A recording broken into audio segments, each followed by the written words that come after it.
Então, eu vou fazer uma apresentação sobre a obra Frankenstein da Mary Wollstonecraft Shelley.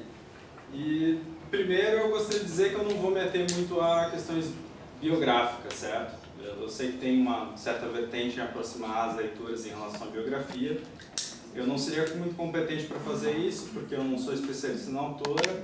Eu vou indicar para vocês, se vocês tiverem curiosidade, um livro da Miranda Seymour, que se chama Mary Shelley, que ela faz uma pesquisa bastante extensa sobre a biografia. Brevemente, só para localizar, né, a confecção do Frankenstein. Né? A obra foi realizada numa fase da vida da Mary Shelley entre 18 e 20 anos, certo? A publicação foi quando ela tinha 20 anos. O que eu acho isso incrível, né? Conseguir publicar um clássico de 19, 20 anos é algo incrível. Ter que lidar com a sombra de dois progenitores que eram gigantes intelectuais da época, que é a Mary Wollstonecraft e o William Godwin, e ela acho que foi muito prejudicada por uma visão pouco sensível, assim, o que é de fato ter que viver com essa sombra paterna e materna. Mas enfim, eu gostaria de deixar registrado isso, né? Eu acho importante. Ela sofreu muito com questões de edição, certo? A primeira versão de 1818, ela foi duramente criticada, o nome dela não estava na obra, né? Sim. Tinha um prefácio no nome do cônjuge dela, que era o Percy Shelley, então foi muito difícil para se reivindicar a autoria como dela, e ainda hoje há quem diga que não foi ela que escreveu, para vocês terem uma ideia, certo? Ainda hoje. Ainda hoje, tá bom? E outro aspecto interessante é que ela sofreu muito com cortes editoriais, certo? E mudanças de texto. Razão pela qual eu opto pela versão de 1818. Porque a de 1823, inclusive, alterações de parágrafos. E é uma teoria, uma vertente muito eminente, com bastante evidências, que alegam que as mudanças editoriais em geral diziam que era um tom feminino demais em certas passagens. Tá? Só para deixar isso registrado. Não podia. Enfim. E eu acho importante também pensar que a obra dela não é só Frankenstein, né? Ela tem outras obras. Tem O Último Homem, que ela está dialogando sobre temas políticos muito importantes da época. Valperga, que se diz como uma resposta em tom feminino em relação ao romance histórico do Walter Scott. Né? Então, a gente conhece muito pouco ainda. Bom, agora eu vou para a apresentação. Já passei o ambiente, né? Bom, provavelmente por acaso, começa essa breve apresentação da obra Frankenstein, de Mary Wollstonecraft Shelley, em um contexto político estranho, horrível. Por certo, hoje, para conversarmos sobre os perigos do autoritarismo, Orwell cairia bem. Não seria uma confabulação, mas uma conversa bem séria, né? Ou o eixo poderia ser Guerra e Paz, de Tolstói, para tagarelarmos sobre a influência de Napoleões e de Mujiques, para desenhar do passado, do futuro, do destino, do acaso funesto. Nos últimos dias, especialmente tem sido difícil não olhar o furacão político, né? Terrível e magnético que vem varrendo o horizonte. Não sei se somos capazes de desviar o olhar completamente, sem pelo menos um breve olhar de soslaio para a tempestade política armada. Bom, talvez por um limite de criatividade da minha parte, o qual vocês podem ultrapassar, por favor, eu não vejo uma maneira muito óbvia, fértil e direta, indireta existem várias, certo? De aproveitar Frankenstein para acessar a torrente política de acontecimentos, sem distender a obra em demasia. Então, a princípio, mantenho que havia planejado em um momento diferente, quando a tempestade era ainda uma previsão mais remota, certo? Mas sintam-se à vontade se depois quiserem fazer conexões. Bom, começando agora. Vários começos, certo? Sem exageros, Frankenstein é uma das obras mais influentes da literatura mundial. Uma das precursoras do gênero de ficção científica, desde a sua primeira publicação em 1818, as suas numerosas adaptações para outros meios e referências diretas ou indiretas extraídas da sua história tornaram Frankenstein um lugar comum à nossa cultura. né? Sendo que a imagem do filme de 1931 é a que mais está presente no imaginário, né? E a criatura sendo chamada como Frankenstein, ela sendo verde em vez de amarela, como no livro. Bom, vocês já sabem. Bom, para quem não conhece a história, a fama que a precede é o aspecto horripilante do trabalho, né? Uma obra tradicional do gênero de horror. Entretanto, ela não se resume a isso, obviamente. Não sou capaz de apresentar a maioria das camadas temáticas que compõem a obra, mas posso elencar algumas das principais. Primeiro, a responsabilidade dos criadores pelas suas criaturas, como anuncia a epígrafe extraída da obra de Milton, Paraíso Perdido. Aparece na edição de 1818 e nas outras não aparece. Que é, a epígrafe diz o seguinte: eu pedi a ti, Criador, da minha argila moldar-me homem. Eu solicitei a ti da escuridão promover-me. Outro tema, a ruína de quem ultrapassa o domínio dos deuses, da natureza. Um tema aludido já pelo título alternativo da obra, que é o moderno Prometeu. Ou ainda, outro tema, o tradicional mote trágico sobre se o indivíduo tem poder sobre seu destino. Isso, como tópico de literatura comparada, é interessante, porque o tom da obra de 1831 para de 1818 ela muda a respeito disso. Porque, em virtude da Mary Wollstonecraft Shelley ela ter passado uma série de sabores biográficos, alterou um pouco a visão dela sobre as coisas, né? Então é interessante como esse tema da relação entre o poder de mudar o destino, ela muda entre uma versão e outra. Bom, eu gostaria de enfatizar, entretanto, que Frankenstein é uma obra que coloca dois conceitos em movimento: compaixão e monstruosidade. Esse é o título da apresentação.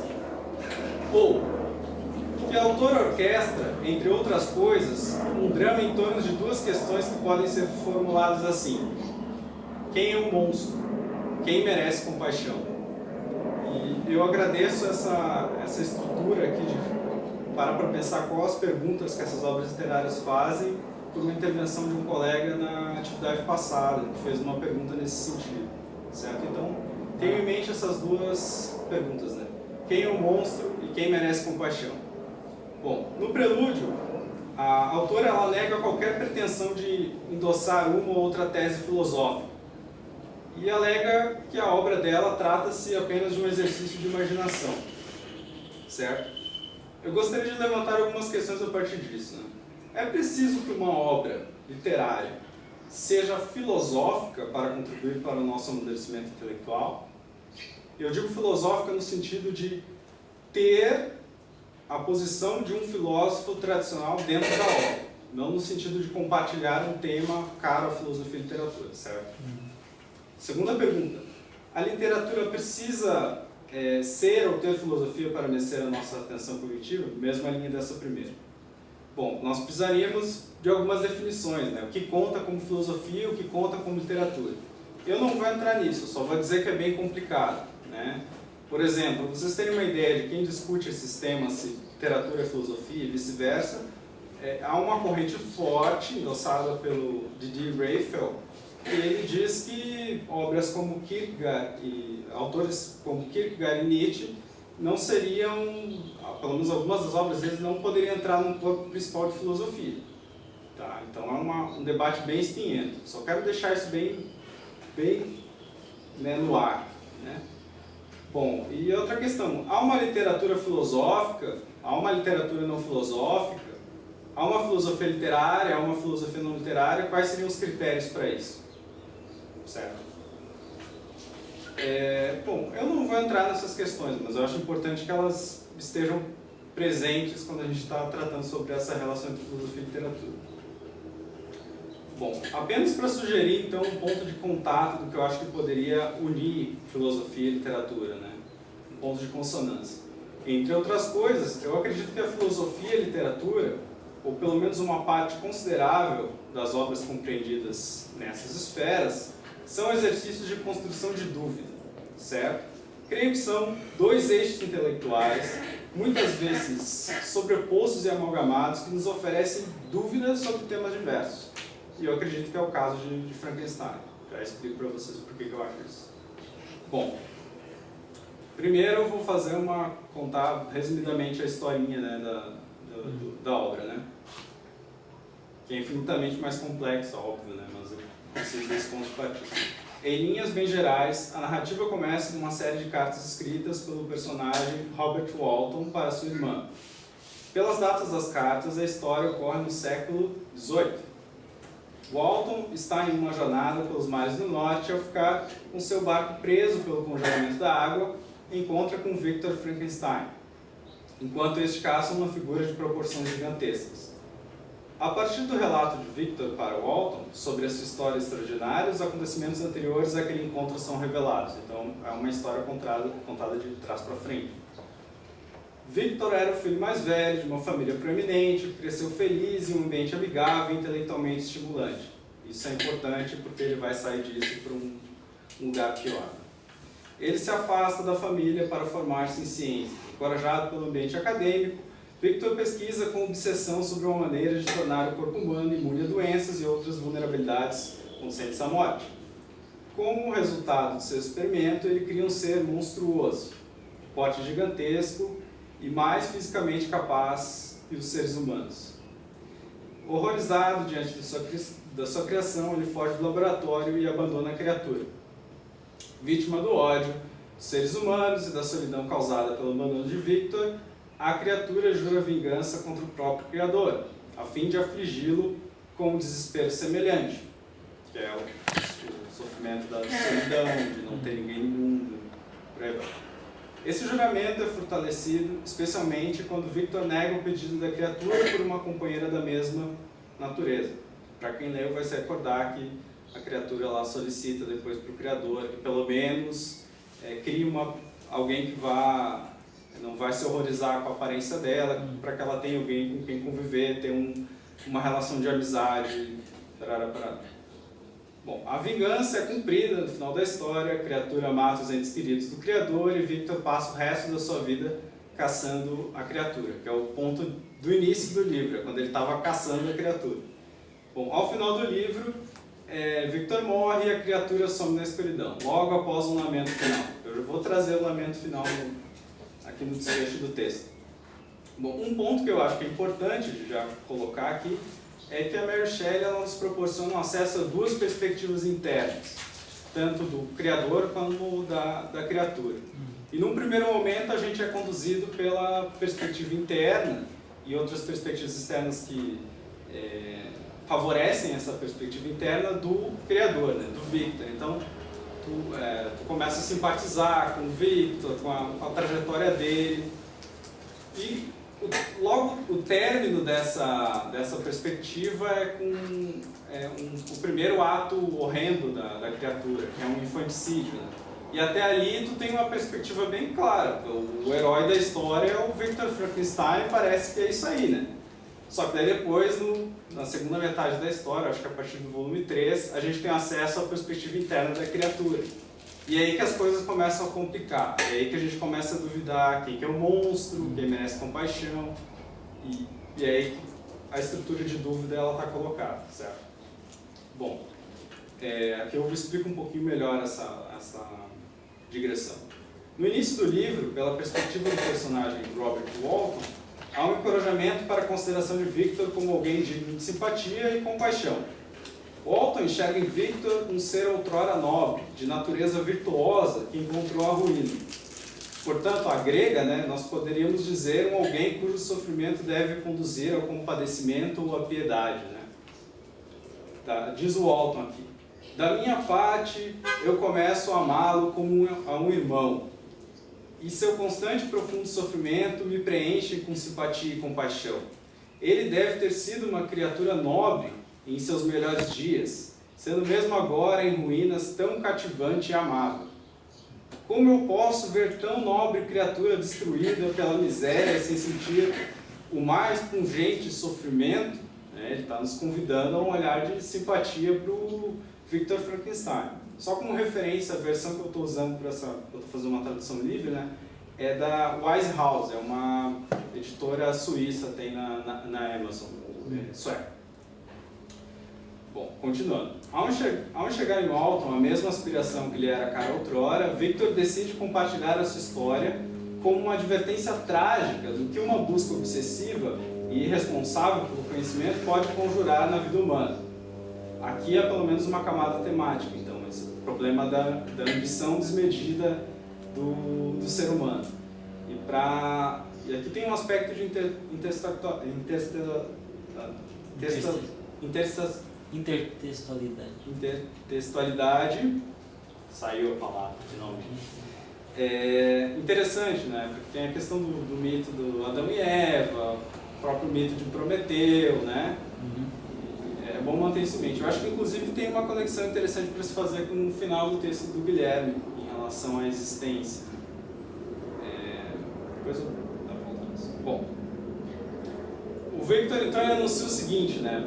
Avisando para o Walton para ele ter cuidado. Você procura por conhecimento e sabedoria, como eu uma vez procurei. E eu espero ardentemente que a gratificação dos seus desejos não seja a serpente a picar você, como a minha foi. Eu não sei se o relato dos meus infortúnios será útil para você. Ainda assim, se você estiver inclinado, ouça a minha história. Eu acredito que os estranhos incidentes conectados com isso proporcionarão uma visão da essência, que pode ampliar as suas faculdades e o seu entendimento. Ao longo do livro, a caracterização de Victor enfatiza as suas intenções benevolentes, né? Especialmente na primeira metade.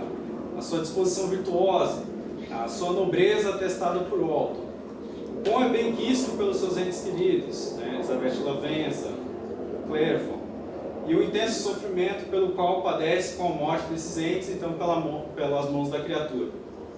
Embora o personagem tenha possuído poder para transgredir os limites da criação, ele é incapaz de reverter os danos dessa sua transgressão. Essa é a tragédia. Por mais que se debata contra ela. Então, no momento que ele cria a criatura, ele não consegue reverter esse processo trágico. Bom, isso gera uma atmosfera de ansiedade e suspense durante a leitura.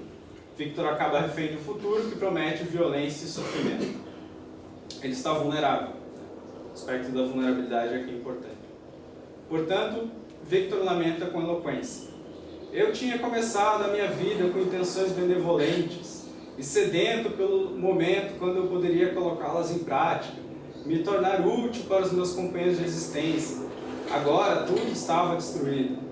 Em vez daquela serenidade de consciência, a qual me permitia olhar de volta para o passado com autossatisfação e daí obter promessas de novas esperanças, eu estava prendido pelo remorso e pelo senso de culpa, os quais me precipitaram longe para um inferno de torturas intensas, tão intensas que nenhuma linguagem pode descrever. Era uma situação bem difícil, de fato. A culpa de Frankenstein está mais ligada à devastação que trouxe para os seus entes queridos do que com a sua negligência enquanto criador ao abandonar a sua criação. Isso é interessante. Até eu acho... No finalzinho do livro ele tem a conversa com a criatura, mas até então ele não está pensando assim se a criatura teve uma vida ruim ou não, né? Ele está preocupado só com o dele. Bom, essa falta de consciência sobre o sofrimento causado por esse abandono, de alguma maneira pode afetar a visão geral sobre o Victor à medida que a criatura passa a tornar o ponto de vista da história dela acessível, né? Então, quando a criatura começa a comentar a vida que ela teve, tu começa a pensar, bom, só um pouquinho, né? Por que o Victor não se preocupou com isso? E isso é curioso, porque da edição de 1818 para de 1831, foi cobrado da Mary Shelley para que ela se posicionasse com mais veemência em relação a esse ponto, esse abandono parental.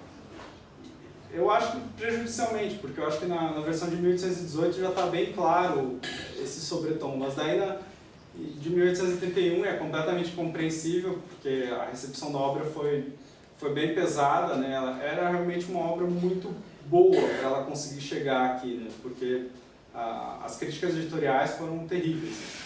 Mas daí ela passa para de 1831 um tom mais moralista em relação a isso, né? Ela cobra mais o Victor pelo abandono, né? Só uma informação. Bom, aliás, voltando à questão das duas perspectivas, né? A presença de mais de uma perspectiva sobre os acontecimentos da narrativa contribui para a sua complexidade e assim desestimula uma resposta moral simplória. Ao final da história, como resultado dessa estratégia narrativa, haverá dúvidas à deriva, então.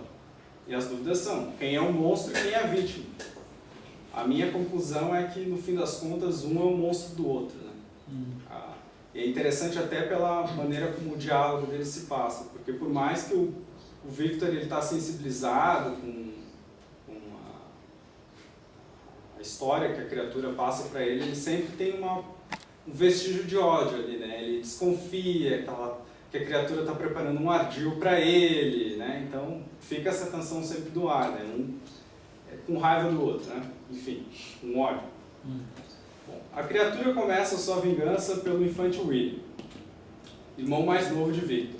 Esse infanticídio, no primeiro momento, parece afastar em definitivo qualquer consideração simpática pela criatura, né? Nesse episódio, todo o aspecto monstruoso da criatura vem à tona.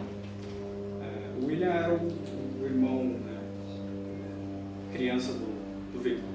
A morte de William leva à condenação de Justine, uma jovem empregada da família Frankenstein, que era tratada com grande estima por todas. Na versão de 1818, ela era a prima do Frankenstein.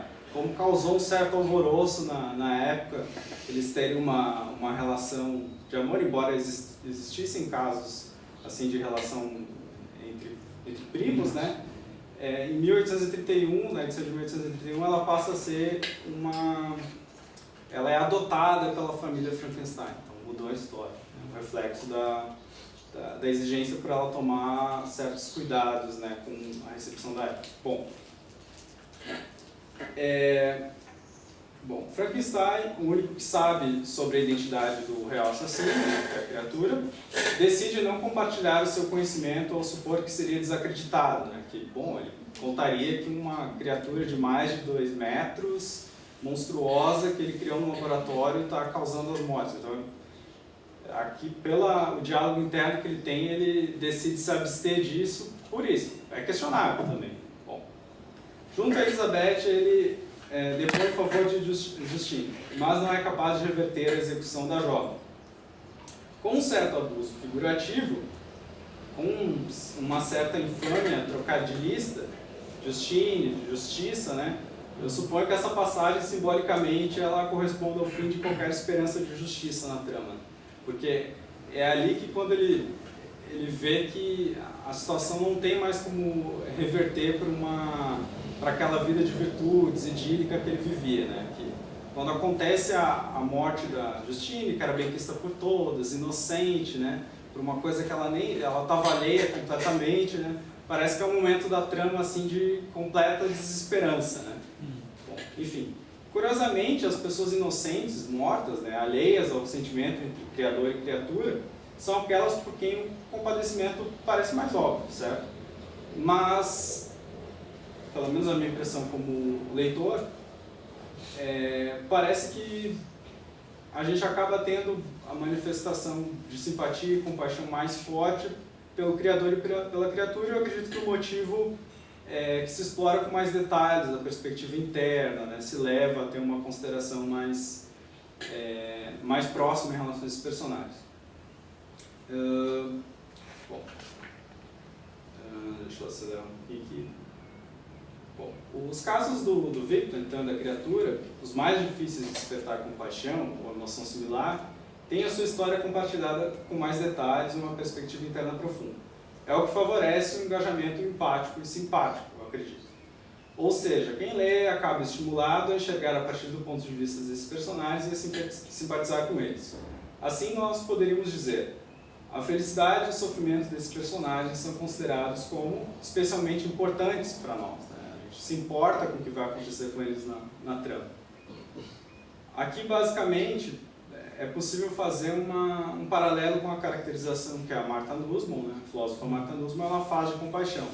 Ela, de uma maneira bem resumida, ela vai dizer que compaixão é um juízo, é uma composição de 3 juízos avaliativos, que são os seguintes: é o juízo de merecimento, né, que que quer dizer o seguinte, que a gente consegue, só vai sentir compaixão por alguém se a gente achar que essa pessoa não merece a situação que ela está passando, né?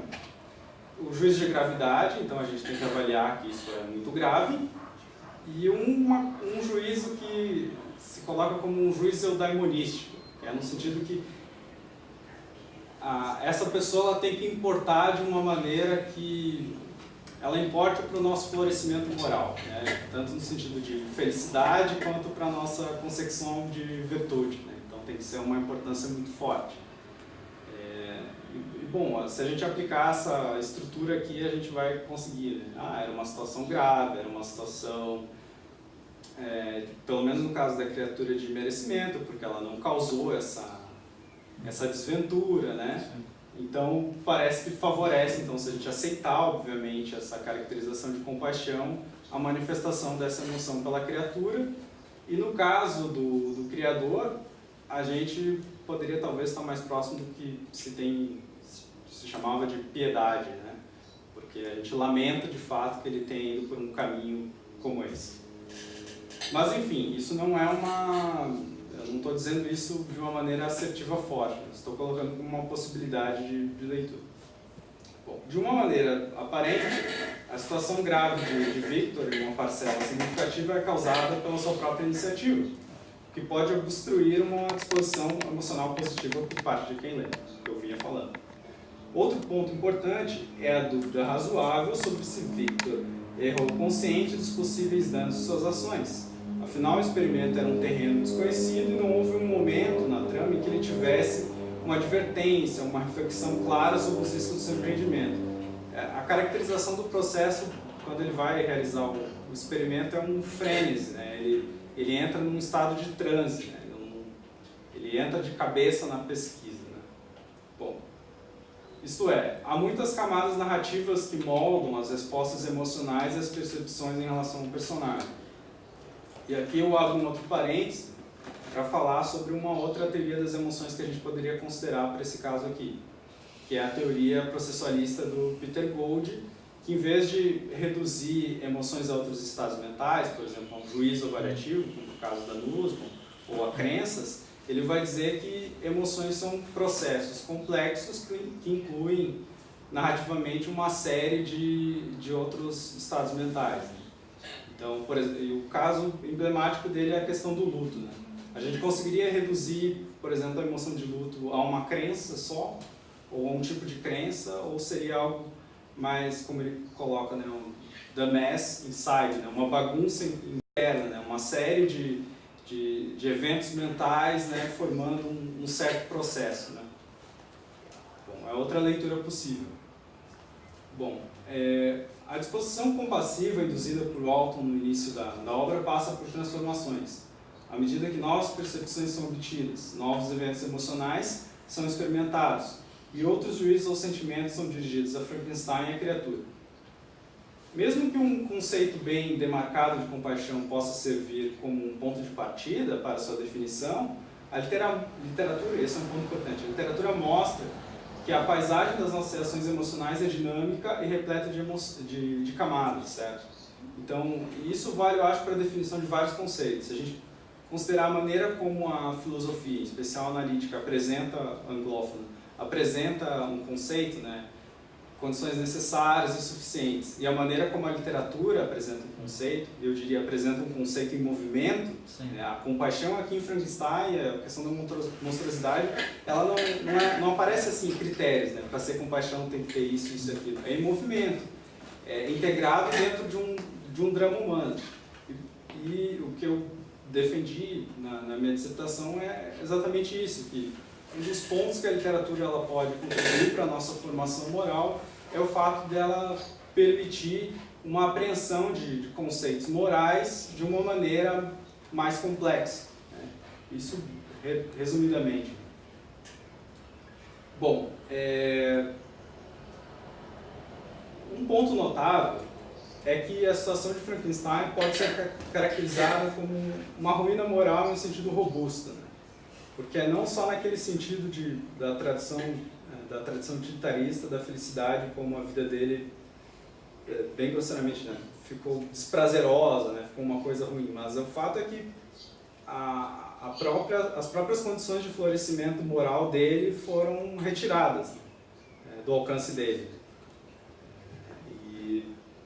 Então é uma ruína moral robusta, aquela trágica forte, né?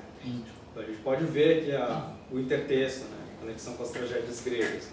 Bom, no caso da criatura já a história é diferente, né? Ainda que também para mim seja um caso de ruína, porque em boa parte do texto se apresenta que a propensão da criatura era para o bem, que a ideia dela, ela queria ter uma vida virtuosa, só que isso é tolhido dela.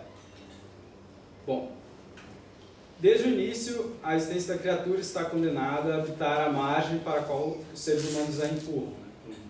Para quem leu, né, vai lembrar que ela tenta aproximações amistosas, ela é repelida, é violentada, ela salva uma criança e ela toma um tiro, né, coisas assim. A sua feiura abominável aos olhos dos humanos é o estigma suficiente para sua exclusão da sociedade, né? Então, o preconceito em relação à aparência dela previne qualquer tipo de aproximação. Aqui a gente pode enxergar uma outra camada temática, né? A questão da marginalização. Esse, para mim, é um dos motivos pelo qual é tão popular leituras que associam a obra dela em relação a grupos sociais que são perseguidos, né? Por questão de corporeidade, enfim. A gente poderia colocar tudo isso no guarda-chuva da marginalização, que a criatura é empurrada para a margem, leitura que eu faço. Somados a isso, as suas circunstâncias de abandono, a ausência de qualquer indivíduo disposto a superar as primeiras aparências, e também os maus tratos recebidos, mesmo diante das suas atitudes benevolentes, são agravantes severos da sua situação, da situação da criatura, os quais lançam a criatura ainda mais à margem. Então, sem esperanças, em um mundo cheio de inimigos, a criatura decide vingar-se do seu criador, Victor Frankenstein, e compartilhar o seu desolamento com ele. Os dois, então, seriam sozinhos nesse mundo miserável. É a resolução da criatura. Essas informações narradas ao longo do livro possibilitam a simpatia com a criatura, porque revelam a sua condição original como uma vítima inocente da negligência e do ódio humano. Em perspectiva, ao menos, as ações hediondas que ela comete ao longo da trama, embora não sejam justificadas, né, elas se tornam inteligíveis, ó, isso que eu dizer, né? Tu consegue entender por que ela ficou com tanto ódio assim da humanidade. Na história, a feiura, a aparência, desponta como um dos principais obstáculos para que os seres humanos tenham empatia e compaixão pela criatura. Repito, a repulsa e o medo causados pela imagem monstruosa da criatura dificultam qualquer tratamento mais receptivo.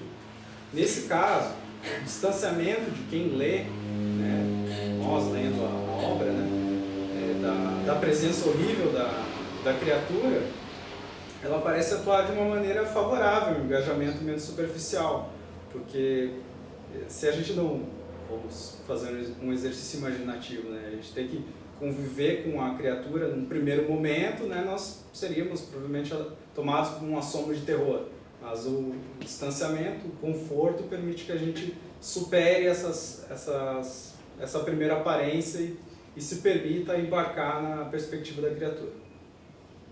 Então isso quer dizer que é uma distância segura e uma mediação estética, né, porque o texto é apresentado de uma maneira aprazível, né, que impede que um medo primitivo tome conta da experiência literária. Eu falo disso porque muitas vezes quando se fala de um ramo da discussão em filosofia da literatura sobre questão de emoções, tem uma autora que ela defende, a Jennifer Robinson, em relação ao paradoxo da ficção, que diz que seria incoerente nós manifestarmos emoções pelo que nós sabemos que é ficcional. Ela diz o seguinte, que emoções são processos que começam por um processo não cognitivo. Por exemplo, quando você vê uma cobra do seu lado, você dispara um sensor e antes de você processar aquilo, desencadeia um processo emocional. E ela vai usar isso para dizer o seguinte, que no caso da literatura ou da ficção, né, pensem, por exemplo, um filme de terror, né? Antes da gente realizar que é uma ficção, aquele breve instante que a criatura horripilante aparece na tela, a gente não tem condições de parar para pensar se isso é real ou não. E daí tem um filósofo que é o Roger Scruton, que ele vai rebater dizendo, eu acho que o contra-argumento dele é péssimo, mas ele diz o seguinte, que não se trata da mesma coisa, porque você não poderia comparar isso com o medo primitivo que nós temos em relação, por exemplo, na selva, um guepardo ou uma cobra, né? Só que eu acho que ele perde de vista que, quando a Jennifer Robinson ela fala em emoções com processo, ela tem ideia daquilo que se chama de monitoramento cognitivo. Então, passada aquela primeira impressão de medo terrível, você começa a modular a sua resposta emocional. Você começa a dizer, calma, isso é uma ficção, né? Então você vai entrando num estado diferente, ou de repente você enfatiza algum aspecto estético interessante, por exemplo, no caso de filme, em enquadramento, né? Bom, eu gosto de falar muito sobre isso, mas o pessoal acaba me esgueirando por vários temas, né? Mas enfim, vamos voltar para cá, que o tempo é curto. Eis algumas passagens da obra que fazem referência à feiura da criatura, para colocar como é marcado essa questão. Ele se aproximou, o seu semblante anunciava uma angústia amarga, combinada com desdém e malignidade, enquanto sua feiura sobrenatural tornava quase demasiado horrível para olhos humanos. Eu tinha admirado as formas perfeitas dos meus vizinhos, essa própria criatura está dizendo, a graça, a beleza e as complexões delicadas deles. Mas como eu ficava aterrorizado quando eu olhava a mim mesmo em uma poça transparente. Outra. Suas palavras tiveram um efeito estranho sobre mim. Eu tinha, isso é o Victor, né, falando. Eu tinha compaixão por ele e às vezes sentia um desejo de consolá-lo. Mas quando eu olhava para ele, quando eu via um homem imundo que se movia e falava, meu coração adoecia e meus sentimentos eram alterados para aqueles de horror e ódio. Bom, já passei da metade da apresentação, só para avisar vocês. Bom, para corroborar com a evidência de Frankenstein, um exemplar de compaixão, né, eu destaco também uma passagem, ao meu ver, bastante comovente do livro, que descreve o eloquente apelo da criatura por compaixão e justiça. Parece um clamor dirigido não só ao seu interlocutor, que na cena é o Frankenstein, mas também ao público. Então a criatura clama o seguinte: deixe a sua compaixão ser comovida e não me desdenhe. Ouça a minha história. Quando você ouvir de tal maneira, abandone-me ou simpatize comigo, conforme você julga que eu mereça. Mas ouça-me. Os culpados são permitidos pelas leis humanas, sangrentas como elas podem ser, a falarem em sua própria defesa, antes deles serem condenados. Ouça-me, Frankenstein. Você me acusou de assassinato, e ainda assim você, com uma consciência satisfeita, destruiria sua própria criatura. Louvada seja a eterna justiça humana. Até agora, eu não peço para você me poupar. Ouça-me, e então, se você puder, se você desejar, destrua o trabalho de suas próprias mãos. É o apelo que a criatura fala para ser ouvido. Após esse pedido inflamado, há uma tensão de insistência e de recusa antes da aquiescência de Frankenstein. O Frankenstein concorde que a criatura pode falar a história dela. Essa dinâmica é um recurso que enfatiza, então, a dificuldade da situação e também torna mais significativa a concessão do Victor Frankenstein. E daí, Frankenstein diz o seguinte: você não me deixou nenhum poder para considerar se eu sou justo com você ou não. Vá-se embora, alivia da visão de sua forma detestada. Pelas virtudes que uma vez possuí, eu exijo isso de você. Ouça a minha história, diz a criatura. Eu sopesei, daí agora diz o Victor, eu sopesei os vários argumentos que ele tinha usado e decidi ao menos ouvir essa história. Eu fui parcialmente incitado pela curiosidade e a compaixão confirmou minha resolução. Isso é o Victor falando. Então, ele ficou curioso para saber qual era a versão da história da criatura e depois a emoção foi confirmatória de que de fato havia algo de valor no relato da criatura. E vejam bem, pessoal, tudo isso que eu estou fazendo aqui não substitui a obra, né? Vocês só vão conseguir visualizar isso que eu estou dizendo se vocês já tiverem lido ou se vocês leiam essa obra, né? Aqui é só para trazer essas questões à tona, para depois a gente conversar a respeito. Né? Não está ao meu alcance providenciar nada além de um rédito substituto, né, em relação à obra. Bom, noto que ao final da obra, o autor também demonstra a mesma compaixão e curiosidade que Frankenstein apresenta ao ouvir a criatura. que sugere um padrão de respostas emocionais em relação à criatura dentro da obra. O Walton diz o seguinte: sua voz pareceu sufocada, e meus primeiros impulsos, os quais haviam sugerido para mim o dever de obedecer o último pedido do meu amigo, o Victor Frankenstein, antes de partir, essa para melhor, ele diz para o Walton que mate essa criatura de uma vez por todas, né? Acabe com isso.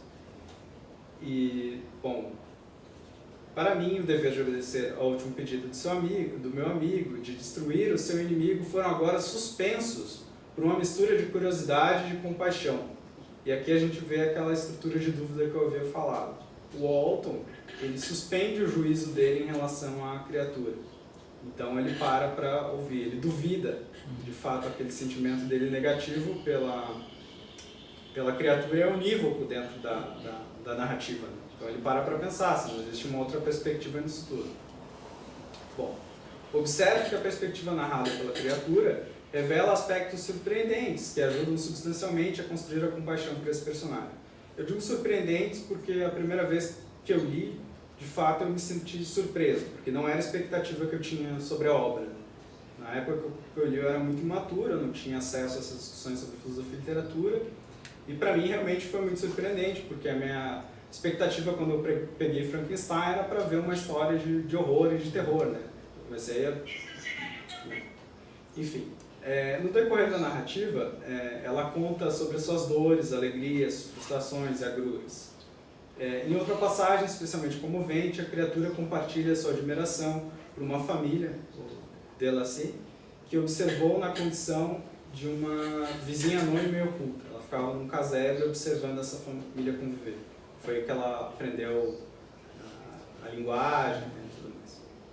A partir dessa observação, ela não só aprendeu a ciência das letras, mas principalmente a admirar a virtude, a amabilidade e a benevolência, algo sempre colocado na obra, essas palavrinhas aparecendo. Isso já tinha na primeira versão. Sim. Isso não é mudado. Não. Para vocês verem, então já tinha... essa ideia de valores, né, que espia. Isso. Já tinha esse tom, entendeu? Já tinha esse tom moral. Até no prelúdio ela coloca o interesse dela de falar sobre virtudes, essas coisas. Bom, e aquela coisa entre relação de literatura e filosofia. É óbvio que escritores de literatura e escritoras leem filósofos e vice-versa, né? Então o vocabulário e as perspectivas vão se misturar, né, no pensamento. E obviamente ela teve acesso aos clássicos, né, gregos, tragédias e filosofia. E para vocês verem, né? Então o tom moralista da época fez com que ela deixasse ainda mais claro, né? Ela tinha que realmente fazer ficar brava com o Victor Frankenstein, né? Enfim, vocês não reparem muito do jeito que eu vou apresentando, eu vou falando bem simplesmente, a ideia é bem informal. Bom, a criatura relata: este traço de amabilidade mudou-me sensivelmente. Eu já me acostumara, durante a noite, a roubar uma parte da provisão deles, dos vizinhos dela, para o meu próprio consumo. Mas quando eu percebi que fazendo isso eu infligia dor nos moradores da cabana, ver eles chorando, ver eles tristes, né, eu abstive-me e satisfiz a mim mesmo com frutos, nozes e raízes que eu coletava de uma floresta vizinha. E ele, inclusive, ajudava depois. Ele pegava provisões e colocava lá. E também fazia parte de uma estratégia dele, porque ele pensava, se eu for fazendo benfeitorias para eles, quando eu me apresentar, eu vou ser alguém integrante da comunidade deles, né? Ser alguém que ajudou eles. Já chega no desfecho dessa história. Nota que a narrativa proporciona o acesso às expectativas da criatura e conviver com esses indivíduos admiráveis, bem como a sua frustração posterior ao ser escorraçada por eles, né? E isso é o que acontece, né? Ela tenta essa aproximação amigável e falha. Após refletir sobre uma maneira de abordar os vizinhos admirados, a criatura decide fazer pequenas benfeitorias anônimas para mostrar as suas boas intenções. Então, apresentar-se primeiro apenas ao ancião da família Delacy. Além da personalidade sábia e amável do escolhido, do ancião, né, o motivo dessa preferência é a deficiência visual dele, né? Então ele não poderia enxergar a aparência dela Então ele poderia avaliar melhor a perspectiva dela, não seria repelido. E cego, portanto, não julgaria aparência. Então aqui a gente pode fazer uma figuração ainda mais abusiva, né? A justiça é cega. Bom, para o azar da criatura, no curso da primeira abordagem, os demais integrantes da família retornaram e reagiram com pavor ou violência. Então, conforme ela ia falando com o Anselmo se mostrava receptivo, os outros chegaram e viram entrar em pânico e começaram a esbofetear a criatura. Apesar de o ancião emitir uma opinião favorável ao visitante, a reação violenta compele a criatura a fugir devastada. Então, isso eu acho um ponto para mim foi muito marcante, porque quando a criatura está sendo escorraçada, o velho ele fica o tempo inteiro dizendo para eles pararem de fazerem isso com a criatura, e chama a criatura, né? E fica aquela coisa como se fosse uma possibilidade que ficou em aberto naquele ponto. Talvez se tivessem ouvido o velho, como poderia ter sido o desfecho disso tudo, né? Teria havido tragédia depois ou não? Bom, sem encontrar repercussão na sucessão dos eventos, as palavras gentis ditas pelo patriarca da família apenas pairam no ar. Daí o que o velho diz? Ele diz o seguinte: Deus proíba que a criatura seja excluída da sociedade de considerações simpáticas. Complemento meu. Mesmo se você é realmente criminoso, mesmo que se você fosse realmente criminoso, o velho diz. Porque isso, a exclusão, pode apenas conduzir você ao desespero e não instigar você à virtude. O velho falando, sabiamente. Eu também sou desgraçado. Eu e a minha família fomos condenados, embora inocentes. Julgue, portanto, se eu não sinto por suas desgraças. Porque a história da família, eu não me recordo completamente agora para contar, mas eles são expatriados, né? Era uma família proeminente, e daí teve um caso de romance entre o filho do ancião. Não vou me recordar agora, mas enfim, eles são expatriados, né? Eles foram expulsos da própria pátria. Então é uma história ruim para eles. Né? Bom, a criatura então é levada à desolação, né? A última esperança que ela tinha, né, foi tirada dela. Quando tem a sua esperança de amizade frustrada. Essa frustração, somada às violências sucessivas nas mãos dos humanos, proporciona o espaço necessário para uma intenção vingativa e assassina prosperar. O seu ódio é alimentado ainda mais, ao ser alvo de violência, mesmo após salvar uma jovem garota que se afogava, se não me engano, como ilustra a seguinte passagem. A criatura diz, reclamando, esse era então o prêmio por minha benevolência. Eu tinha salvo um ser humano da destruição, e como recompensa eu agora contorcia-me sob a dor miserável de uma ferida, que despedaçou a carne e o osso. O pai da criança deu um tiro na criatura depois que ela salvou a criança do afogamento. Os sentimentos de bondade e gentileza que eu tinha entretido apenas uns poucos momentos antes deram lugar à raiva infernal e ao ranger de dentes. No desfecho da obra, quase acabando a apresentação, no desfecho da obra, após o ódio da criatura ser consumado em uma série de crimes violentos, ela narra para Walton quão devastadora essa experiência de violência foi para a sua própria existência. O fato de a criatura não se comprazer com a conclusão de sua vingança e, pelo contrário, sofrer com a retrospectiva de seus atos hediondos convida a piedade, a consideração. Ela, que aspirava à benevolência, acaba demovida desse caminho à medida que a violência consome a sua carne e o seu espírito. Em um misto de remorso e lamentação, a criatura compartilha suas chagas. Um assustador egoísmo precipitava-me, enquanto meu coração é envenenado com remorso. Pensa vós que os gemidos de Clerval, melhor amigo do Frankenstein, eram música para os meus ouvidos? Meu coração foi moldado para ser suscetível de amor e simpatia, porque ele convivia com os Delacier à distância. Né? E quando deturpado por miséria, o vício e o ódio, ele não suportou a violência da mudança, sem tortura tal qual você pode nem mesmo imaginar. Você odeia-me, mas sua versão não pode igualar essa com a qual eu considero a mim mesmo, da criatura. Antes de sumir na escuridão, nas suas últimas lamúrias, a criatura encadeia uma série de indagações. Essas perguntas funcionam como um apelo final à compaixão, e também como uma crítica às injustiças cometidas pelos seres humanos. E aqui vai encerrar a apresentação. Pois, enquanto eu destruía as esperanças dele, Victor, do Criador, diz a criatura, eu não satisfiz meus próprios desejos. Eles eram o tempo todo ardentes e suplicantes. Constantemente eu desejava amor e amizade, e eu era constantemente desprezado. Não houve nenhuma injustiça nisso? Eu sou o único a ser considerado criminoso quando toda a humanidade pecou contra mim? Por que você não odeia Félix, o filho do velho Daci, que afastou seu amigo da sua porta com injúria? Por que você não execra o rústico que buscou destruir o salvador de sua criança? Não, esses são seres virtuosos e imaculados. Eu, o miserável abandonado, sou um fracasso a ser desprezado e chutado e pisoteado. Mesmo agora, meu sangue ferve na lembrança dessa injustiça. E assim eu concluo a apresentação. Obrigado. Muito obrigado.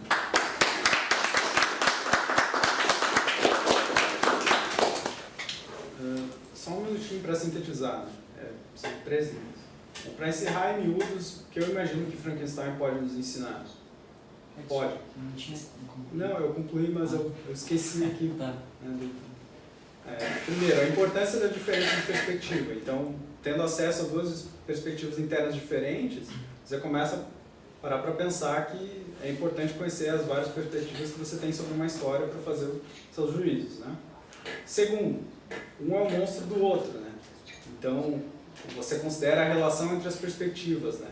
Então, os 2 lados se odeiam, né? E não param para pensar no lado do outro. Ou ainda, como um certo tipo de monstro é criado, né? Porque há uma descrição de um processo aqui, como que a criatura se torna monstruosa. Ela não nasceu assim. Bom, ou mais, como uma resposta emocional compassiva multifacetada. Então mostra que compaixão não é um sentimento fácil, assim, não é só uma... e aqui eu iria contra aquela descrição, né, que eu dei de merecimento, gravidade. Eu acho que é muito complicado. As nossas emoções, elas têm várias nuances, várias camadas. Então, de repente, o amor que você sente por alguém, ou o ódio, não é uma coisa tão simples assim, de uma crença. Ah, minha crença é que essa pessoa vai fazer um mal para mim. Não, é tudo muito misturado. Às vezes, quando a gente tenta demarcar um certo processo mental, a gente tem essa, especificamente na filosofia analítica anglófona, às vezes a gente tem essa ideia de definir muito claramente o que é esse processo, quando de fato os nossos processos psicológicos eles são complicados, né? Não são, isso pode ser um benefício de repente em relação da literatura em relação a esse tipo de filosofia, né? A literatura coloca os conceitos em movimento. E é isso, obrigado. Muito bem. Eu abro então, obrigado Jean pela excelente exposição e abro para as questões, já desejando fazer uma questão, mas eu posso aguardar também para fazer no final, se vocês tiverem muita gente. Guilherme, talvez. Guilherme, você tem a preferência.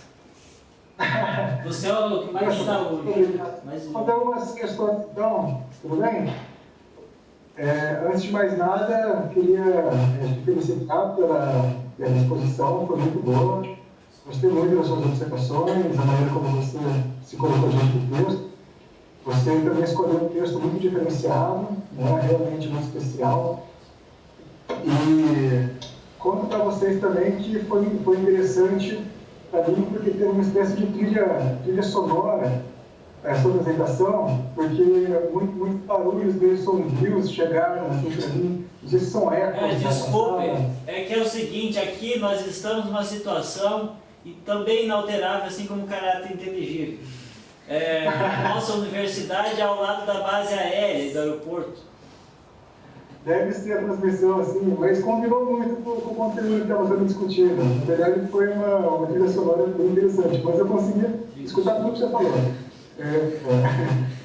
Bom, enfim, me lembrei por esse texto, que tinha lido muito tempo atrás, né?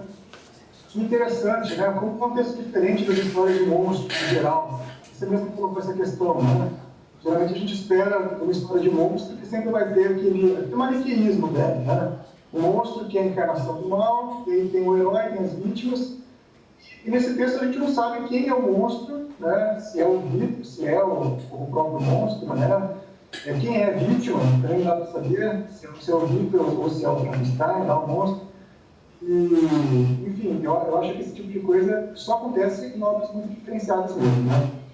Enfim, muitas coisas dá para pensar na própria aplicação da ciência, muita coisa, né? A gente esperava a ciência uma espécie de discussão de todos os problemas existenciais, como o próprio problema da morte, e eu acho que esse texto trabalha isso. Tá? A ciência tem um limite, a morte é invencível, tá? Às vezes querer extrapolar esse limite da força vai mais prejudicar do que ajudar. Enfim, uma série de questões, literalmente. Eu vou pegar carona na pergunta que o Mar fez para mim, sobre o pessimismo, né? A questão do pessimismo na literatura. Você acha que daria para incluir estar como um dos clássicos do pessimismo literário? Sim, por quê? Essa seria a minha pergunta. Bom, agradeço pelas considerações, fico feliz, obrigado. Em relação a essa pergunta, eu acredito que um categórico sim, é uma obra que deixa um sabor amargo na boca. Não só a edição de 1918, mas todas as edições elas têm isso em comum. Sai dela assim, né? Nada deu certo no fim das contas. Né? A tragédia ela se cumpriu completamente. Né? Os dois protagonistas saem arrasados da história. Né? Então o tom é bem pessimista. Depois eu tenho uma... Para resguardar só um pequeno otimismo, eu sempre parava para pensar, né? Se os apelos do velho Delacy fossem ouvidos, né? Quando ele pedia para considerarem a criatura. Porque se ela tivesse sido acolhida pela família de alguma maneira, pelo menos não escorraçada, em tese ela não cumpriria a vingança dela. Eu fico alimentando nessa possibilidade. Mas a obra em si, para mim, não é pessimista. Legal. Concordo completamente. Muito bem. Parabéns. Eu queria fazer uma questão, Guilherme, também assim, que vai um pouco nessa direção da consideração genérica, geral, assim, se é pessimista, se não é pessimista, mas o tom da minha questão é noção de compaixão mesmo. Antes de tudo, né, não poderia deixar de dizer, de fazer uma observação da imensa coincidência quanto à data, né? O Guilherme acabou de fazer uma fala a partir de Schopenhauer e Calderon, que escreveu sua obra principal, magna, em 1818.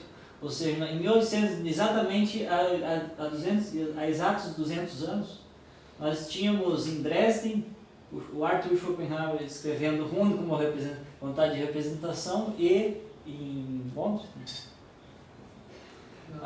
Shelley. Oi? Não. Shelley escrevendo Frankenstein. Isso. Então, exatamente no mesmo ano. E eu iria falar mais algumas coisas sobre isso, mas não importa talvez tanto. A questão da compaixão que eu fiquei pensando assim, instigante, né? É que se você então, porque eu sempre não tivemos tempo, na verdade, de conversar antes, depois que você propôs a temática para o colóquio, que eu sempre fiquei desde lá assim com uma incógnita mesmo sobre qual é a compaixão, então qual compaixão você assumiria, se essa compaixão denotaria necessariamente um sentido filosófico ou ela seria contextualizada só a partir da obra e com isso também dizer que eu concordo plenamente com aquelas ressalvas que você fez no início quanto a essa independência, né, da arte literária em relação a estatutos filosóficos específicos. Eu estou plenamente de acordo. Inclusive, estou consciente também do quão problemático é esse título de colóquio, né, Filosofias em Literaturas. Mas mas acho que apesar, não obstante todas as ressalvas, possível a gente discutir filosofias a partir de literatura, assim, com todos os cuidados que a gente tem que ter. Então, em relação à compaixão, é exatamente isso. Você citou, acho que 2 modelos, né, a partir de teoria das emoções, que pode dizer da compaixão como conceito filosófico. E aí eu lembrei, quando você mencionou a Nussbaum, eu lembrei de imediato que o Schopenhauer, né, Guilherme, se não me engano, no parágrafo 14, 15 sobre o fundamento da moral, diz o seguinte: eu vou falar aqui sobre o fundamentação empírica da compaixão. Aí diz assim: tem um autor do século XVII, se não me engano, que ele cita, que é um italiano chamado Cassina, acho que é Alberto Cassina, o primeiro nome, que escreveu um livro intitulado Saggio analitico sulla compassione, ensaio analítico sobre a compaixão. E aí ele menciona, dizendo assim, esse indivíduo, né, esse Cassina, ele diz que a compaixão é fruto de uma mera produção de juízos, de julgamentos em relação ao sofrimento alheio que está ali em voga, no momento do ato, né? E logo só menciona isso e diz assim, não, isso não pode ser, né? Isso não é suficiente para, isso não me convence, né? A compaixão como fenômeno tem que ser necessariamente, não é um fenômeno psicológico meramente, a psicologia nem uma análise assim de juízos não daria conta de modo algum, e nós teríamos que necessariamente assumir uma perspectiva de metafísica imanente, né? Que considere essa compaixão então como um fenômeno assim, como você diz assim, a arte consegue dizer melhor, né? Mas é por aí que o Schopenhauer vai, né? Não necessariamente a arte, não só a arte, mas a própria metafísica imanente como aquele aperço filosófico assim, que você assume perspectivas, que você assume para dizer que esse fenômeno é meio que místico, beira o místico, né? Aliás, é um grande mistério, Schopenhauer, é um grande mistério. Então, minha pergunta é nesse sentido, se você, de fato, para pensar a compaixão no Frankenstein, você vai assumir, então, você assumiria ou não uma perspectiva ou outra, né, filosófica? Primeiro, eu agradeço muito pela pergunta, eu gostaria de ter a oportunidade de falar realmente sobre esse ponto. A primeira coisa que eu diria é que a gente tem que ter muita atenção, em específico com essas teorias que eu mencionei, no caso da Nussbaum e do Gold. No caso da Nussbaum é muito comum leituras rasas sobre a teoria das emoções dela, né? Se critica ela por um intelectualismo em demasia, no caso, né? Dela ter uma espécie de cognitivismo ingênuo, né? Uma ideia assim, muito forte em juízos, né? Mas eu diria assim, claro, acho que o caso é diferente desse pensador italiano, mas no caso dela, eu diria que é mais complicado do que isso, né? É um pouco difícil navegar pelos conceitos dela em relação à teoria das emoções. Eu confesso, eu já li as obras dela sobre emoções. Eu comecei pesquisando filosofia e literatura com a Nussbaum. Para dar um exemplo para vocês, para não ficar só nisso, ela não usa o termo feelings, né, sentimentos. Então, por muito tempo dentro da discussão, se dizia que ela não considerava os sentimentos como relevantes para as emoções, né, e fazia uma espécie de caricatura intelectualista da parte dela, né? Como assim ela está dizendo? Que ela tem uma teoria das emoções bem peculiar, né? Que é uma versão neo-estoica, né? Combinada com o aristotelismo, né? Só que no caso dela é curioso, porque ela usa perception como sinônimo de feelings. A ideia que ela tem do conceito de perception é equivalente a feelings. E demorou alguns anos dentro da discussão para se reconhecer isso, para chegar a esse acordo. Só esse parênteses. Em relação a essas teorias cognitivistas, que eu não acho que é o caso da Nussbaum, mais fortes nesse sentido de só esse aspecto intelectual, eu acho que elas estão equivocadas. A que eu defendo, eu acho que é interessante para fazer um paralelo com a literatura, que atualmente é a do Peter Gold. que é a teoria de emoções como processos. E eu acredito que o caminho dele está certo. Inclusive, ele tem uma visão bem interessante em relação à literatura. Tá? E em algumas partes, a teoria das emoções dela é convergente com a da Nulo, que ela fala em alguns aspectos. Eu não vou ter como expor tudo para vocês, mas acredito.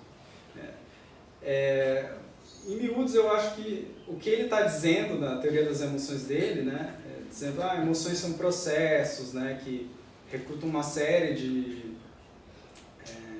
eventos mentais, né, e ele vai acrescentar que se desenrolam narrativamente, né, e o conceito de narrativa tem que ser entendido de uma maneira bem frouxa, né, uma narrativa fragmentada, né, como se fosse início, meio e fim, né, como se o luto funcionasse de cabo a rabo, né, tivesse misturado, mas ainda assim tem uma certa narrativa processual mental que a gente vai dizer que isso é o luto, né? E no caso da compaixão, eu acho que é por aí. E para mim a obra do Frankenstein, vou usar aqui um parzinho de conceitos, né? Se o Gold ele diz o que é compaixão é um processo mental, né, narrativo, Frankenstein mostra o que é compaixão. E eu acho que tem no texto do Guilherme essa questão do Estatuto da Arte, do Schopenhauer, que é aquela que faz. E eu diria, né, eu acho que isso talvez pode ser um fundo comum, né, porque os autores que eu tenho mais simpatia são wittgensteinianos e tem essa paridade entre dizer e mostrar muito forte, né. Com certeza. Eu não saberia explorar ela a fundo, mas em termos de vocabulário eu costumo dizer assim, a arte ela mostra. É isso mesmo, Wittgenstein inclusive cita. Isso, que legal, eu não sabia disso. E para mim é isso, né? No caso, o Gold ele vai dizer, e o Gold, inclusive, ele reconhece isso na obra dele. Ele diz assim, olha, eu estou dizendo aqui para vocês isso, mas se vocês querem entender, né, sacar o que é isso, vocês vão ler literatura que vocês vão ver o que é emoção. Basicamente isso. Muito Schopenhauer. Obrigado. É muito legal, porque também tem essa coisa só para uma breve observação, que justamente pelo fato da constatar a impossibilidade de analisar a compaixão, perder como se disse, uma questão de análise medicativa da compaixão, o Schopenhauer diz assim, não, essa compaixão é, na verdade, o que os Vedas, né, do pensamento védico, chamavam de Tattvanada. Tu és isso. É um processo que, na verdade, é mais mostrado do que dito, mais vivenciado do que dito. Mas também tem outras coisas que depois a gente pode continuar a conversar, que, curiosamente, Schopenhauer também quase não usa o termo sentimento. Curiosamente. Ele usa paixão, afetos, mas e não usa emoção também. Mas não, e também parece que aparece só uma vez a palavra sentimento aí na obra principal. Assim, é uma coisa muito curiosa isso. E no caso tem que ter essa coisa do místico, né? Essa coisa aí do conceito, né, da questão da teoria ser intelectualista demais, né, de não ter essa ideia do feeling. Até é difícil, observando a maneira como interpretam a Nussbaum em relação...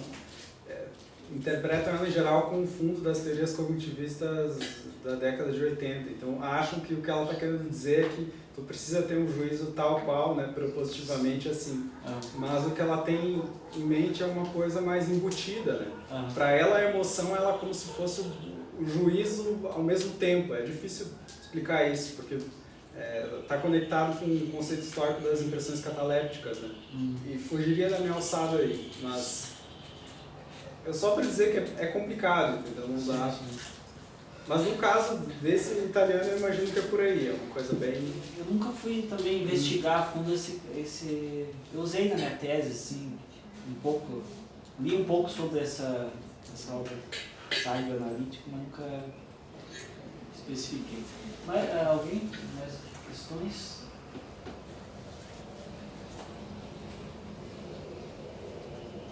Tudo bem. Olha só, já passamos. Mas daí, bom, para finalizar, tem várias curiosidades. E aí você acha então que não, um monstro do outro, você falou várias vezes. Então é isso, você não encontra nenhuma resolução, você fica essa tensão, assim, né? Esse é um aspecto subjetivo. Acredito que a gente, na condição de acadêmico, muitas vezes a gente olha a nossa perspectiva pessoal em relação ao texto, né? A gente deixa muito no lado. Mas se eu fosse ser bem sincero, conversando como amigos com você, quando eu leio Frankenstein, eu acho que eu consigo chegar mais próximo de uma compaixão com a criatura e piedade em relação ao criador, no sentido de, para mim, no caso da criatura, ela realmente entrou numa roubada sem ela ter ideia. E no caso do criador, eu acho que eu acabo sendo um pouquinho mais moralista. Ainda que, muitas vezes eu me cobro a pensar na questão do quão chocante foram os atos da criatura também. Mas também considerar que parte desses atos foram, de certa maneira, relacionadas à conduta do criador. Eu diria que é complexo. Para mim, me ajuda a pensar a questão da compaixão, nesse sentido assim, não é tão simples, a pessoa é um modelo ideal e você sente compaixão por ela. Né? É um bom samaritano, daí é só assim, você só sente compaixão por bons samaritanos. Ou você só ama pessoas 100%, né? Não. Eu não acho que é assim. E às vezes pode ser, um falso senso moralista pode levar para esse caminho. Mas não também sem considerar as questões de responsabilidade moral. Não é também a questão de dizer, agora é complexo e tudo pode, mas manter essa moderação. E eu vou pedir desculpa para vocês, porque talvez muitos tópicos aqui que vocês sejam melhor familiarizados do que eu tenha sido superficial demais, tá certo? Porque às vezes quando a gente fala, a gente vai improvisando muitas coisas. Né? Por exemplo, as questões de teoria das emoções, assim, às vezes, se alguém de repente tem uma afinidade maior, pode notar coisas. É só uma observação geral, assim, para caso alguém quiser me procurar depois para conversar a respeito disso, eu sou aberto. Muito bem.